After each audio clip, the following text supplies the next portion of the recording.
এবার হাদির ছবি আঁকা হেলমেট পরে বিজয়ের বার্তা দিতে বাংলাদেশের পতাকা উড়িয়ে বিমান থেকে জাম্প করবেন আশিক চৌধুরী। ১৬ ডিসেম্বর মহান বিজয় দিবস। বাঙালির ইতিহাসে এই দিনটি গৌরব, আত্মত্যাগ ও স্বাধীনতার চূড়ান্ত ঘোষণার প্রতীক। স্বাধীনতার ৫৪ বছর পূর্তিতে মহান বিজয় দিবসকে স্মরণীয় করে তুলতে এবার ৫৪ জন প্যারাট্রুপার বাংলাদেশের লাল সবুজ পতাকা হাতে নিয়ে আকাশ থেকে ঝাঁপিয়ে পড়ে বিশ্ব রেকর্ড করতে যাচ্ছেন।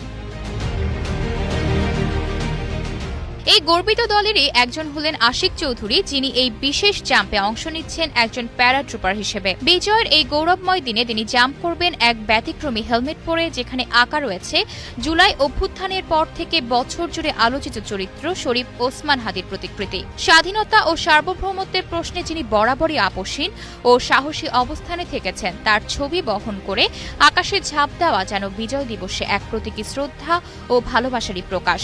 নির্বাচনের সামনে দেশের রাজপথ থেকে রাজনীতিতেও যিনি প্রতিবাদী কণ্ঠ ছিলেন, তার উপর আকস্মিক হামলায় শুধু রাজধানী ঢাকা নয়, সারা দেশেই আলোচনার জন্ম দিয়েছে।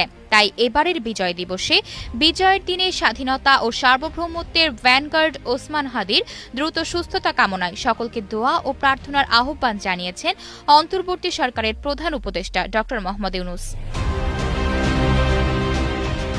১৯৭১ সালের ১৬ ডিসেম্বর যেমন বিজয়ের মধ্য দিয়ে একটি নতুন সূর্য উঠেছিল, তেমনি আকাশে পতাকা হাতে প্যারাট্রুপারদের ঝাঁপ দেওয়া নতুন করে স্মরণ করিয়ে দেবে সেই ইতিহাস।